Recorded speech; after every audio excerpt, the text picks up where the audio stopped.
kami po nagkabit ng apat ng gulong. Sorry ka ba? Alright, kami po ngayon ay nagkakabit ng apat na gulong. Mga kaibigan, shoutout kayo dyan. Shoutout.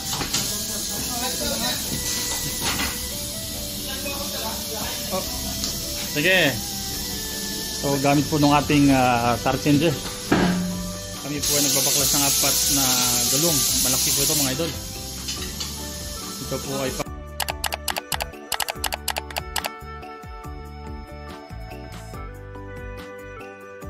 dating gulong na Goodyear Wrangler. So papalitan namin ng ipis grip. Ito kalupit yung mga tropa natin. Ano Carl? Ayun. So ganito po yung technique paano magbaklas ng malaking gulong gamit po ng ating star changer machine. Ayan o, sinisilip po talaga naman. So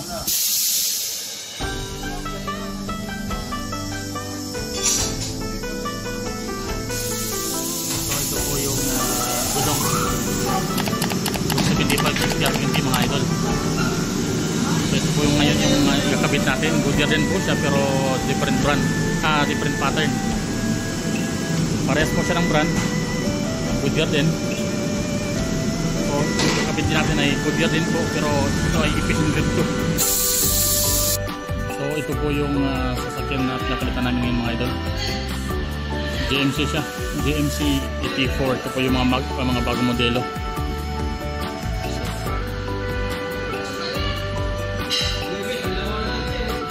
Ito po yung kagandahan pag meron tayong complete equipments tulad ng jack, star changer, at star balancer. So pagkatapos po pagkasin ng gulong at palitan, ito naman po siya sa ating road force balancer. Ito po yung tinatawag na road force balancer. Ayan o, ito po yung road force yung 6.5. Ito po yung ramo 10/5 lang. So napakaganda yung gulong mga ito.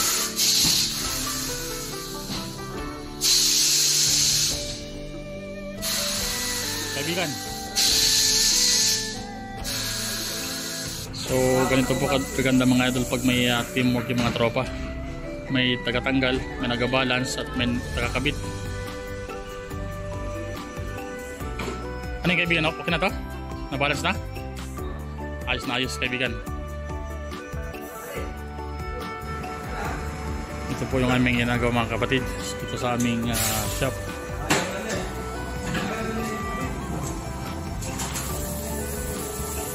Ito po yung tinatawag na road force balancing mga idol.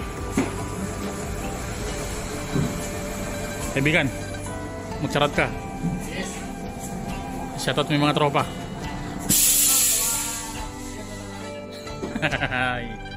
Ayos yan.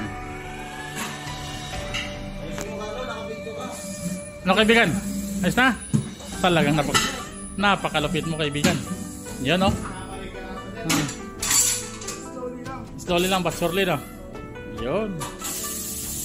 Think kagandahan pag may star changer ka. Iwas gas dun sa mag. Ito na yung pang New Zealand idol, no? Pang New Zealand.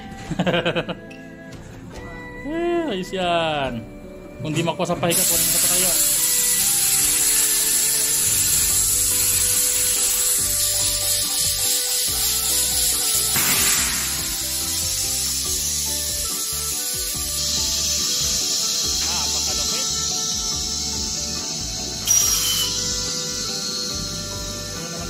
Pag may aircon mga idol, parang baduka. Kasi may mga gulong na medyo malaki yung gap dun sa rim. May hirap sa hanginan. Pero pag may aircon, madali lang. Ito na po mga idol, pagkatapos po kabitan ng apat na gulong, tayo po ay proceed na sa may alignment. At hindi pa po tapos yung apat na gulong mga idol. Meron naman pong isang dumating Nissan Armada, the same size din po. Ito ay 275/60/20. So dati siyang Dunlop, papalitan din ng Goodyear. Ito po ay made in Germany. Kaibigan, charot sa'yo. Yun, talagang ano, pares ang size. Oo, nitrogen, matik na yan. So napakalupit, no? Hindi pa tapos yung isang gulong, yung isang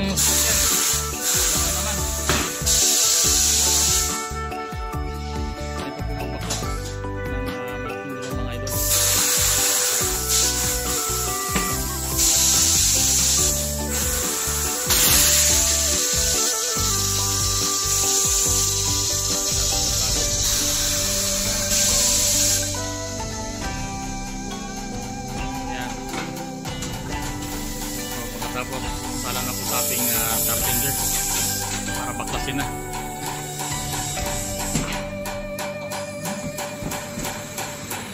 Yan po yung pedal. Yan. So nilagyan ng rim guard para iwas gas-gas. Alright, sinikwat na.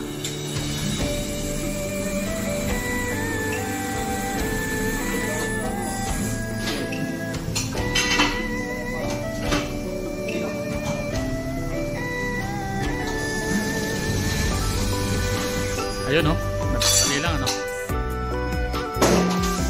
Napakaangas mo na yun. Talagang lapit mo kaibigan, ha? Ayun, no?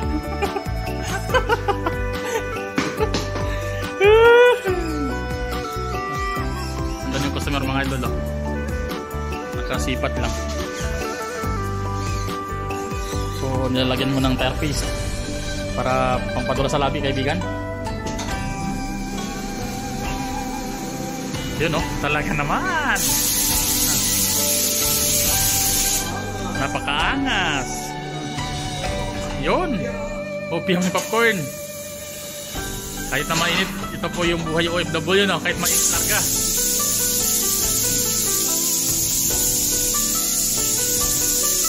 Yun, no?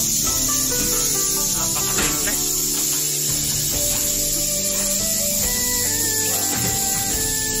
Wala na. Ganun lang, mga idol. Pinat yung minute tapos amoy kabit yung gulong.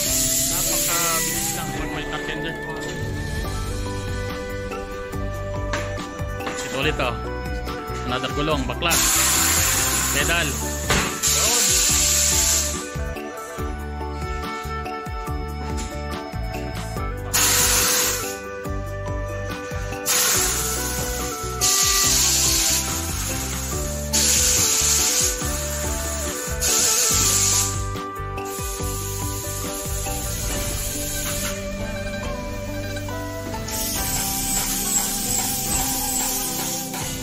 So ito po pala yung lumang gulong ng customer, mga idol, Grand Trek. Ito po ay Dunlop, made in Japan. Palitan namin ng Goodyear, made in Germany. Ito po ay Vision Grip 2.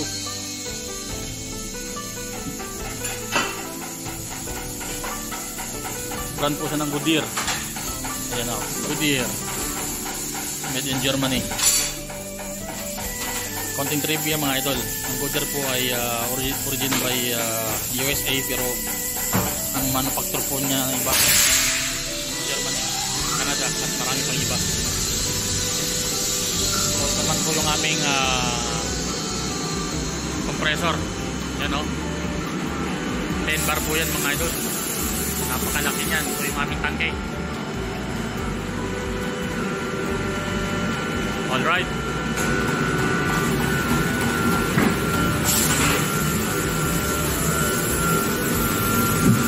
Talag. Para ka nag-jolly na, idol, ah. Para ka naglalaro, ah. Napakadali lang, mga idol.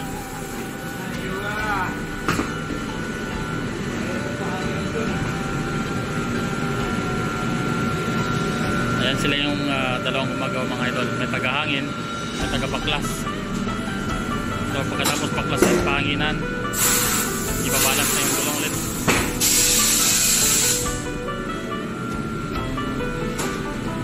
Ganito po kalupit yung mga tropa.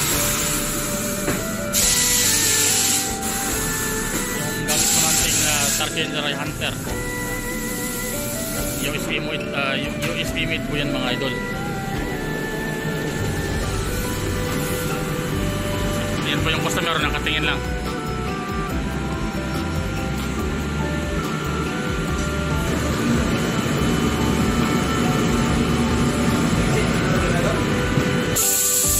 So ito po yung sasakyan ulit na papalitan natin ng 4 na gulong. Nissan Armada. Yan. So yung isang sasakyan naman mga idol ay kasalukuyang ina-align. Nasa alignment bay po siya mga idol. Say hi to my vlog. So ito po yung alignment bay mga idol. So dyan po tinatama yung reading nya. Ayan ha, ito po yung ating alignment brand Hunter.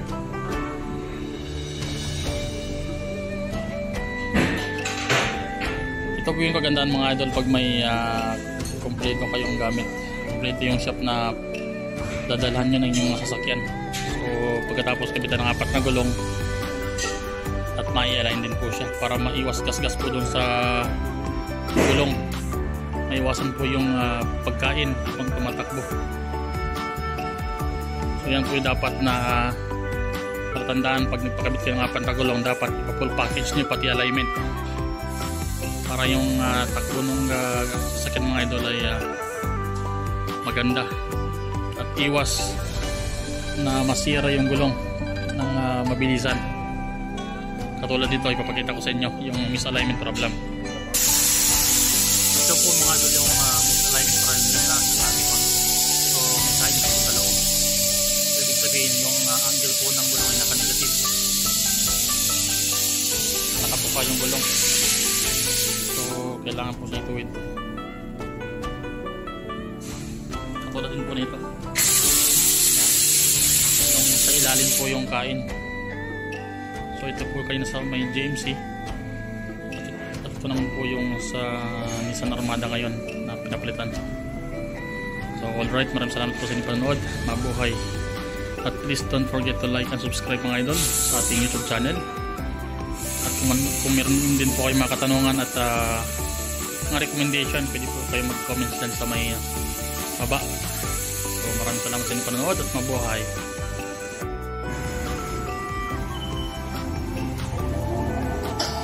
Nakabay. Ano? Okay naman yung rim nya. Ayan po siya mga idol.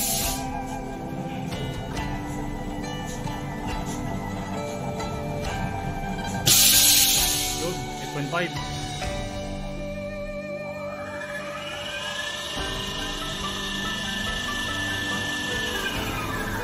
Yun, malayo. Ito po yung road course. Kamunas.